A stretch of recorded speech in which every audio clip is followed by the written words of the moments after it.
Where is my soulmate?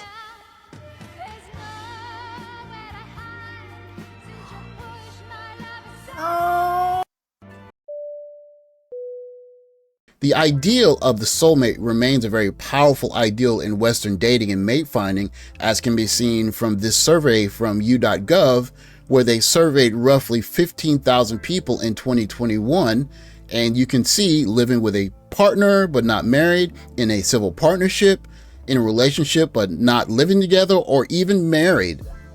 6 out of 10, 3 out of 5 adults believe in them having a soulmate out there. And for people that were divorced, you still get 52%, more than half. And even for single people, it's right at half.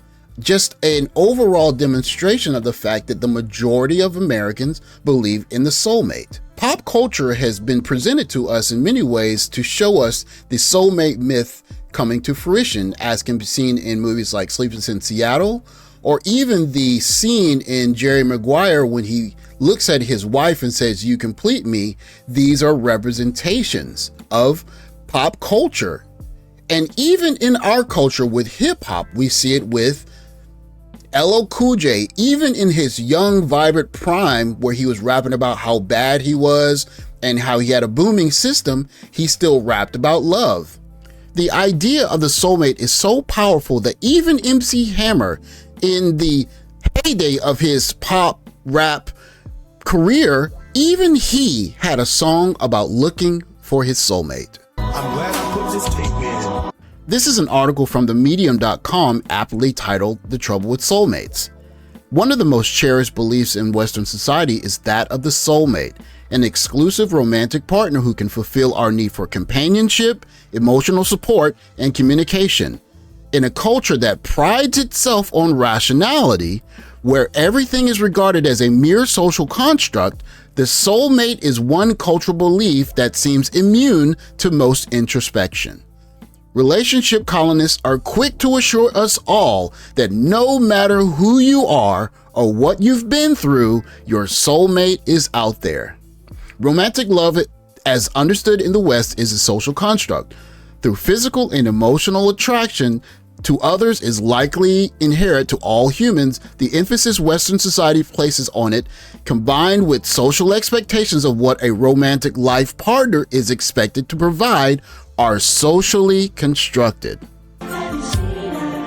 The article then goes to remote places in Brazil to interview members of the indigenous tribe of the Mehinaku. For the Mehinaku, the idea of romantic love is absurd. Nothing is more ridiculous to the young men who understand Portuguese than the love songs they hear on the transistor radios. "What is this 'I love you, Almaidi asked me. "I don't understand it. I don't like it. Why does the white man make a fool of himself?" Although all romantic love is suspect, romance between spouses borders on bad taste. Husband and wife should respect one another and to a degree stand apart. Each represents a set of in-laws to whom the other owes work, gifts, and deference. Romantic love is one of the most popular topics to write a song about, but it is clear that it flies over the head of the Mehinaku, who find the sentiments expressed in them to be bewildering. Marriage is a partnership first and foremost, and intense pair bonding intimacy is not just something that evokes confusion, it is actively discouraged should the behavior manifest. This is actually not so uncommon. Relationships between spouses deemed excessively close are in many cultures, where survival depends on the maintaining extended kin networks who pool resources and share opportunities, are often discouraged.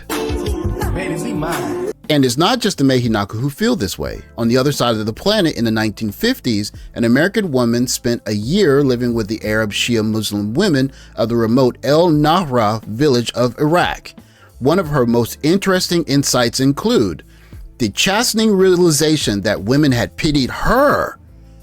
Pitied me, college-educated, adequately dressed and fed, free to vote and to travel, happily married to a husband of my own choice, who was also a friend and companion.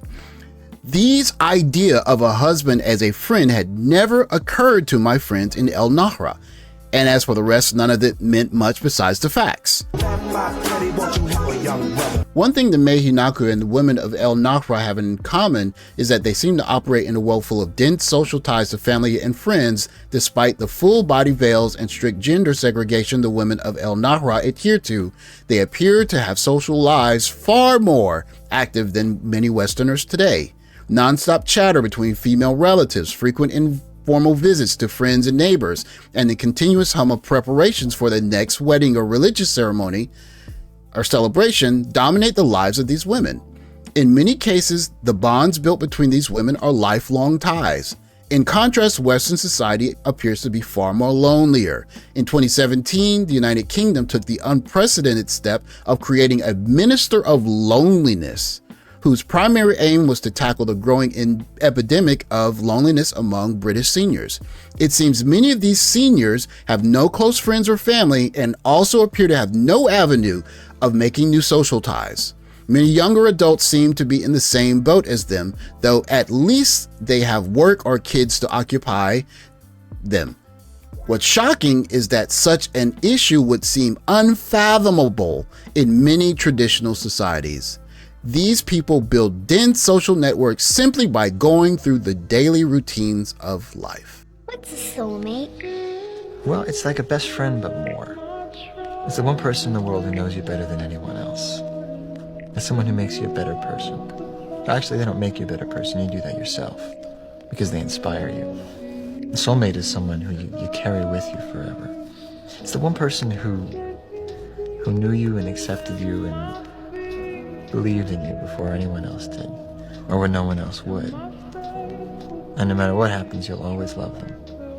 Nothing can ever change that.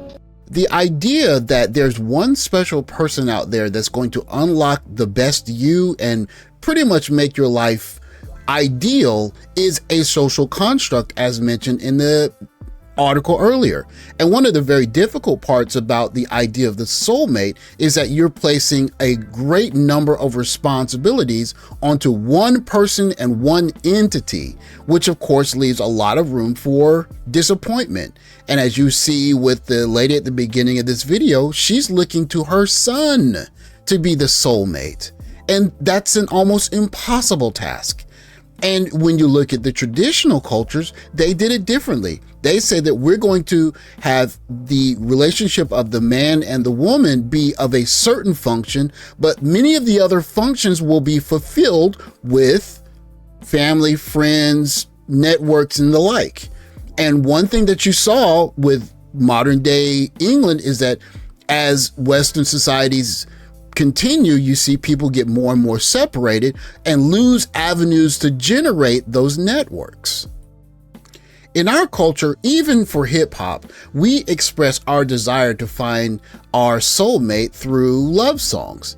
And so this is a part of our culture that shows that even as men, many guys in the West are learning to find this one person that's going to basically make their life perfect and fill all of the gaps that's going to make your life ideal. And I would say to guys that are going overseas, one, that is not going to be beneficial because it's impractical for one person to do that for you. But the second reason is you might be dating someone who's not even aware of the idea of a soulmate.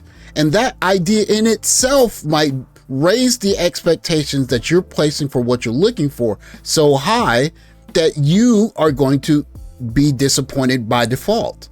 Instead, consider the idea that the relationship between the man and the woman is fulfilling a role like you saw in the traditional societies.